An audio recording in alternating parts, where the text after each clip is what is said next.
share here. The one how to make a scorecard for long answer questions, and we learned that. Okay. Yeah. Thank you, ma'am. Who would like to go next and add to what Rajshri ma'am has said?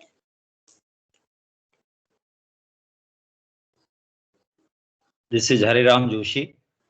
Hi, Hariram sir. Actually, yesterday's workshop,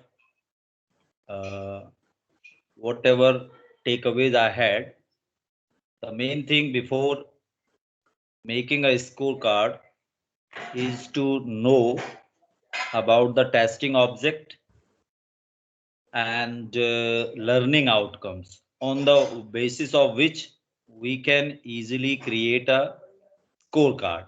What to assess, these things should be very clearly stated in the scorecard. Thank you.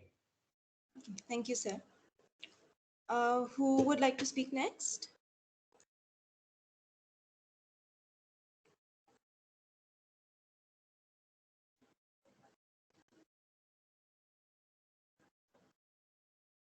Was there any other point that you recalled from yesterday's meeting? I'll have to start calling names if no one volunteers.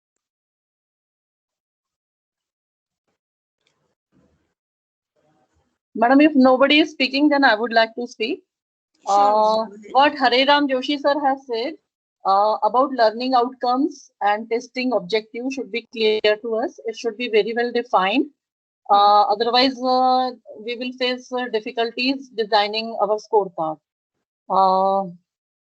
And the one more thing which I left was which learning objective is more important, and which should be given more weightage. It should be clear in our minds. And whatever literature was sent to us yesterday, I just went through it and I came to know about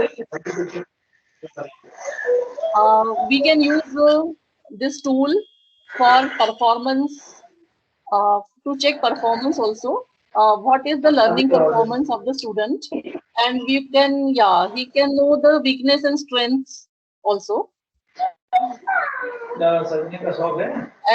it is helpful in formative assessment also. That's from my end. Okay. Okay. Good morning. This is Amit Gupta. Good morning, Amit sir.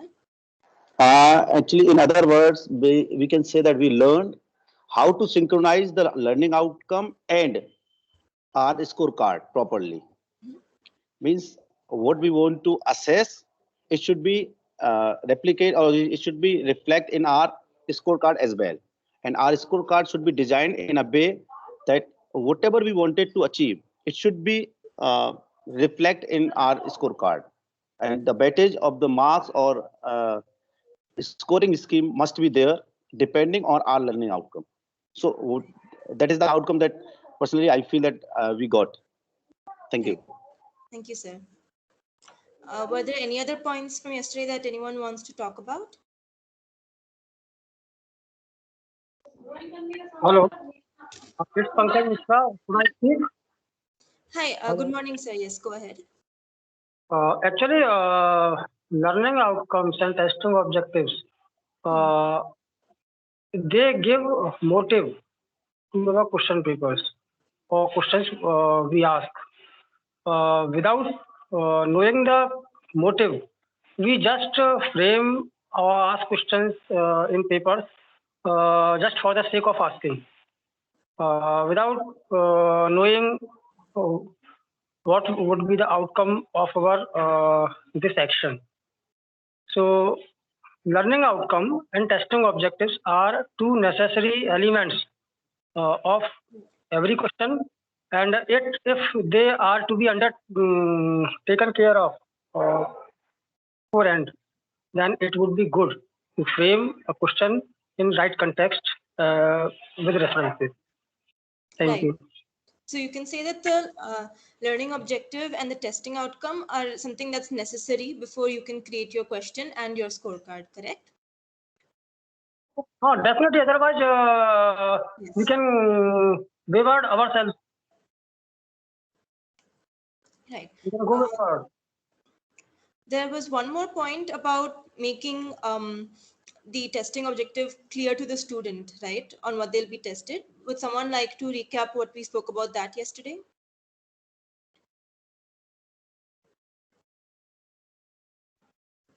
Someone who has not spoken yet, maybe.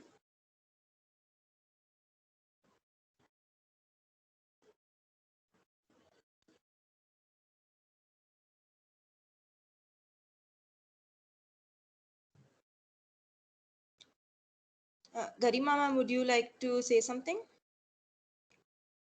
I think evaluation criteria, how to award marks for attempted questions by learners. That was one of the points yesterday's workshop.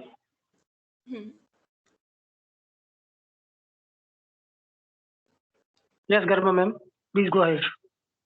Yes, sir. Thank you, Pankaj sir. Thank you, ma'am. Very good morning to one and all.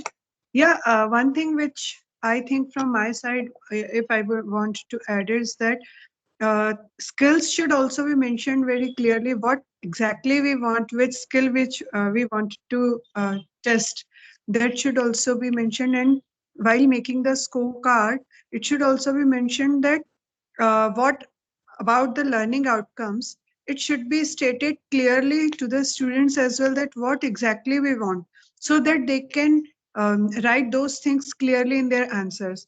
And then it would become easy for the valuer to check according to the scorecard. So if we want to avoid the subjectivity, then it should be clearly stated that what points should be checked as per the learning outcome, so that if I check my students or if anybody else checks my student, that should be clear to the valuer, so that subjectivity should be avoided, that can be avoided. Yes.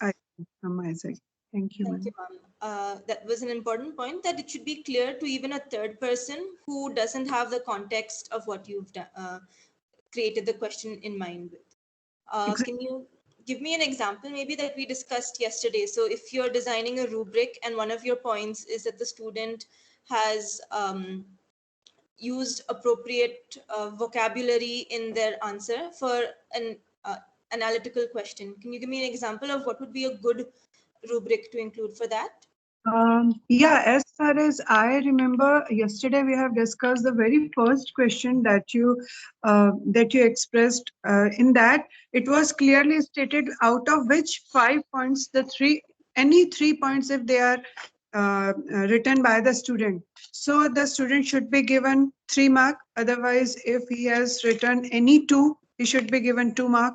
And similarly for 1 point also. So in that question, we have taken those things into consideration as far as Right. Thank you, ma'am. Are there any other points from yesterday that anyone would like to mention? If not, we can get started with today's agenda. Anything else?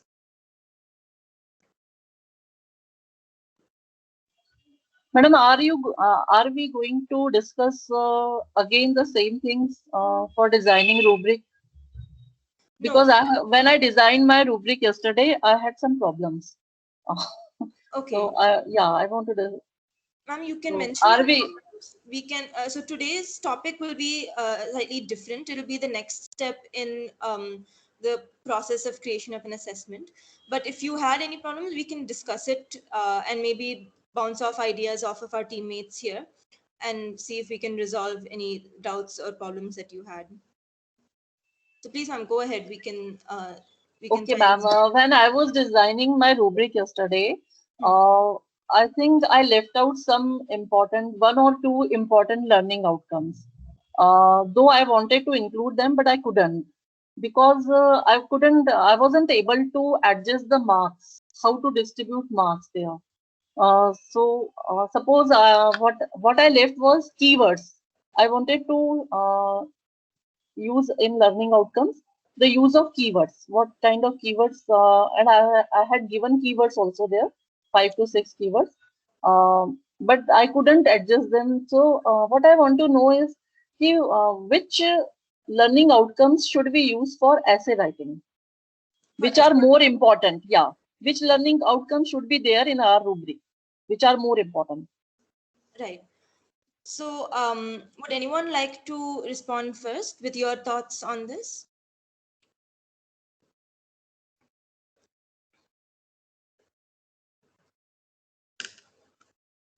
So my opinion is that, of course, it'll differ from essay to essay, right, ma'am? So what was your overall goal in this essay? Was it to test whether students can write a persuasive style essay? Was it to see whether they can make descriptions, narrative style? Was it about a specific It format? was a persuasive style. Yeah. Right. Okay, persuasive style essay. So here I Yeah. think We were given 4 learning outcomes yesterday on that particular essay. But when I designed my rubric, I included grammar also, usage of grammar, and then I wanted to use vocabulary also there. I wanted to add, but that's what I want to know. We should add a vocabulary point or not? So that Which one is is more completely important? up to Yeah. you. Like the examples which we shared here, they're just Yeah. guidelines or examples which you can take as a starting point. There's no set rule that only these learning outcomes can be included or only these concepts should be tested. So if your objective is to see whether students can use those keywords, by all means, you can add that as one of your points in the rubric and just adjust the scores accordingly. For instance, keywords you could include under their argument if the keywords are related to the persuasive part of the essay. If it's related to whether they can use those words because they're complicated words, you could include it in vocabulary. So it's completely up to what you intend to test with that question. Okay, thank you, ma'am. Thank you. Would anyone else like to add to this if anyone has a different opinion or a different point here to what Rajshri ma'am has asked?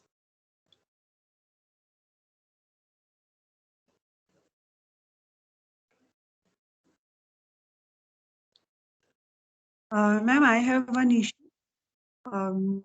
Yes, may I? Yes, go ahead, ma'am.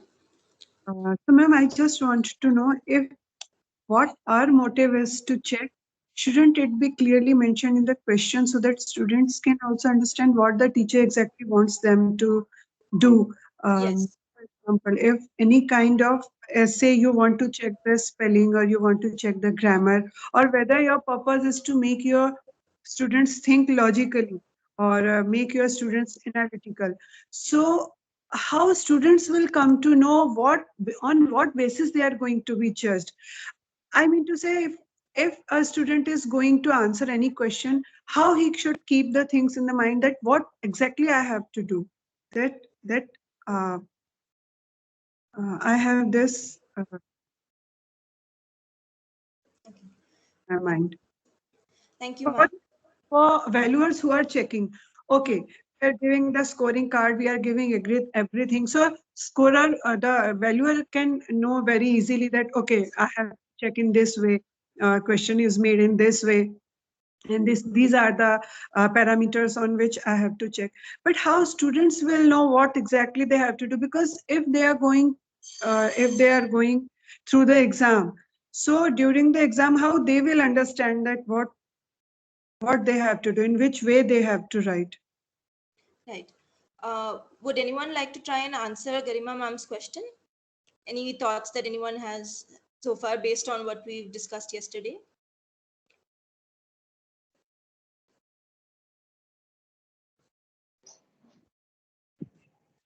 Yes, I think it's a teacher's duty to make students understand about the not directly to we should tell learning outcome, but when we are just making them understand a question or when we are putting them a question, we have to make sure that okay, these are the things that you have to remember while you are answering the question, and your marking should be based on that.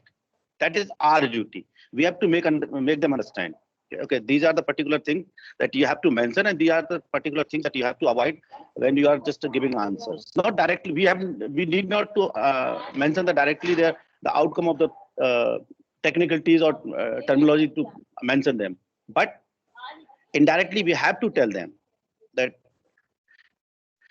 when we are giving these particular things are necessary to answer this these types of question, and to avoid some specific things are to be. So for me, it's a duty of a teacher to make them understand. Right. Thank you, sir. And where would you say this duty comes in? Like, do you mean that while teaching in the classroom, or do you mean in the paper itself, or something else? No. While we are teaching them in the class, while we are just explaining that particular topic or particular story, and when we are just asking them to have an exercise, okay, these are the things that you have to we are giving them assignment, or we are just giving them homework. So we have to mention them. Okay, when you are doing that question, so just it should be limited in these criteria. So these are the things that we have to mention them in the class while we are teaching them. Right. Thank you, sir. Yes, that's a valid point. That when you're teaching the student before the exams or before the assessments, this should be included. Anyone has any further points to add? Hi, I just wanted to add, like, even after exams, if you see students, you'll always hear them saying कि हाँ इसमें 1 mark तो मिल जाएगा, मैंने इतने points लिख लिए हैं. And this really comes from conversations that they've heard from you all in the classroom. Like, they have a vague sense of if I've covered 1, 2, 3 points, my teacher has told me that I will get half a mark, 1 mark. So yeah, just incorporating all these conversations, particularly in the classroom, which everyone is already doing, because children have those conversations immediately after exams. Just wanted to highlight that. Yes. Thank you, Deepa. Sorry, I want to highlight one more thing. We can do that during the formative assessment as well. So that is what the formative assessment is all about. Right. Okay, so we can do that during that formative assessment. Right. Before the examination, final examination or evaluation. Yes, so they have in mind already the type of response they should make when attempting a question of the type that they see. Yes. Anyone wants to add anything else?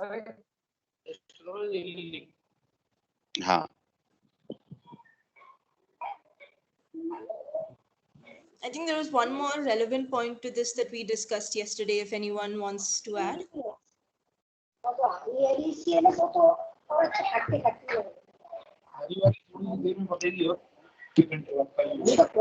I think in one of your sample questions yesterday, I don't remember whose it was, but you had mentioned in the instruction of that question itself to the student that they should give at least 3 examples, or they should be sure to include at least 5 keywords from the list in their response, or that when they should splitting the question into 2 parts and saying first analyze what the author has intended to say, and then give a title for this, support it with at least 3 examples from the text.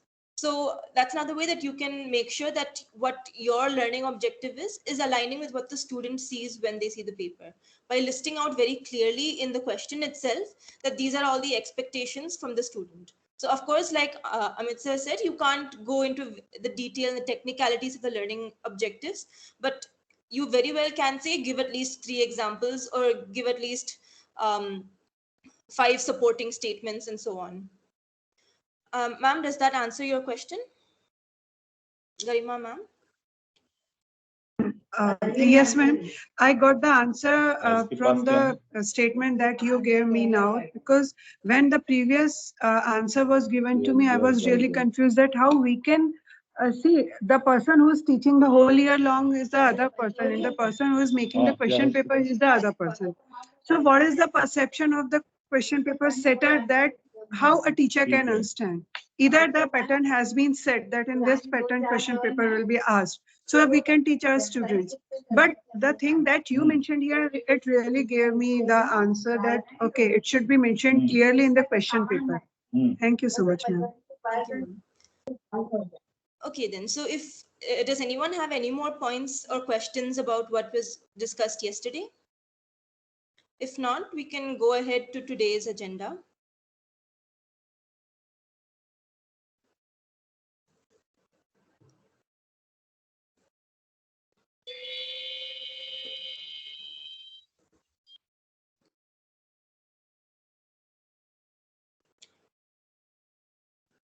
Are you able to see my screen? Yes, ma'am. Yes, it is visible. Okay. So until now, we've talked about creating a question individually, correct? We've talked about some of the best practices when creating questions, about different question types and their advantages and disadvantages, and also for subjective or long response questions, the additional step of making a scorecard for them. So when we're creating an assessment, what would be the next step after all of this? Would anyone like to guess?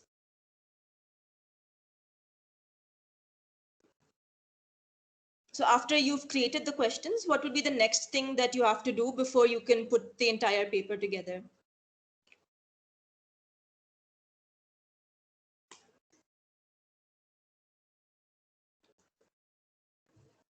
Someone? I'll have to start calling names otherwise.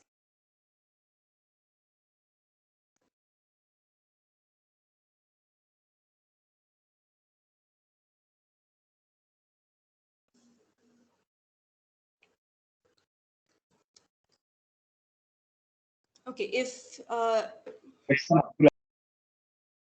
yes, Garima ma'am. Yes, ma'am. Is it difficulty level, deciding difficulty level as per the question paper? Yes, so that's one of the points involved. But overall, what we will discuss today is on question review. So now one person alone has created your question, right? So before you can put into a full paper, what we want to do is we want to review each question. So let's discuss this a bit. So why is there a need for us to review each question individually? In your opinion, why would we need to review a question which a teacher has already made or anyone has already made? This Ma'am, is I would. Hariram Joshi. Yes, go ahead, Hariram sir, and then Rajshri ma'am. Reviewing questions is necessary to know whether it is our grade appropriate, or whether it is creating, or whether it is very clear to the learners, they can understand it very clearly, and is it not uh, above the understanding of the learners, and whether it is whether it belongs to correct dimension, like mechanical application or understanding. So I think all these things should be taken into consideration in the review. Right. Thank you. Thank you, sir. Very good points. Yes, to make sure that whatever the question is covering the points, that it's not too difficult or too easy for the students, that it covers the skill like mechanical or understanding and so on. Rajshri ma'am, you wanted to say something before? Ma'am, sir has already said what I wanted to say, but I would again all those issues of reliability, validity, and Yes. ambiguity of question. Yeah, and one more thing I would like to add. Suppose I have made some question, and it is being reviewed by suppose my teammate, Yes. and maybe he will think I have left out something here. That Yes. point should have been included here. Uh, Yes. Important point. Suppose I have overlooked and I haven't included in my question. So that's what I think makes question review important. Yes. Thank you, ma'am. And I Uh, think hi, go on. yeah, peer review. I think it's important. Yes. Amit sir, you wanted to say something? No, not now. I actually, both of the people have discussed everything. But there is a term in Hindi, Singhavlokan. It means whenever a lion hunts, it looks around after before eating its prey. It look around so that it could check there is something left or not. So that Yes. is the way. So that is why the reviewing a question is very necessary. Yes. So exactly the points which you all have mentioned so far are exactly the reasons why we need to do question review, to make sure that there are no small errors or anything which the original creator has missed. to make sure that the testing objective that the creator has in mind is actually coming through in the question when a third person looks at it, to make sure that it's appropriate for students and that the content is aligning to whatever skill you are aiming to test, and so on. So you have covered all of these. Are you able to see my screen? Yes, ma'am. Okay. Yes. So these points here are exactly what we've just discussed, to make sure that the question is valid, that it's reliable, to make sure that the quality is good, to fix any errors, and to make sure that the question is ready to finally use in the assessment which you have created. So what do you think should be the ideal review process? How should, suppose you have been given a question by one of your teammates, how would you go about reviewing it? What's the first thing that you would do?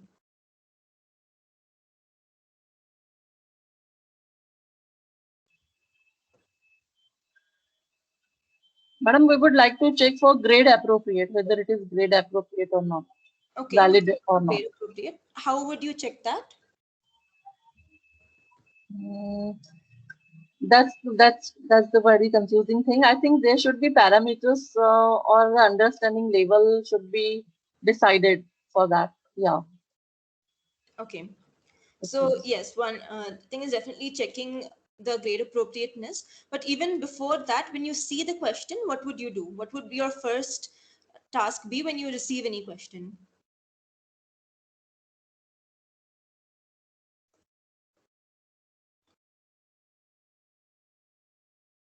Mukesh sir, you haven't spoken in a while. Would you like to say something? जी ma'am, thank you very much.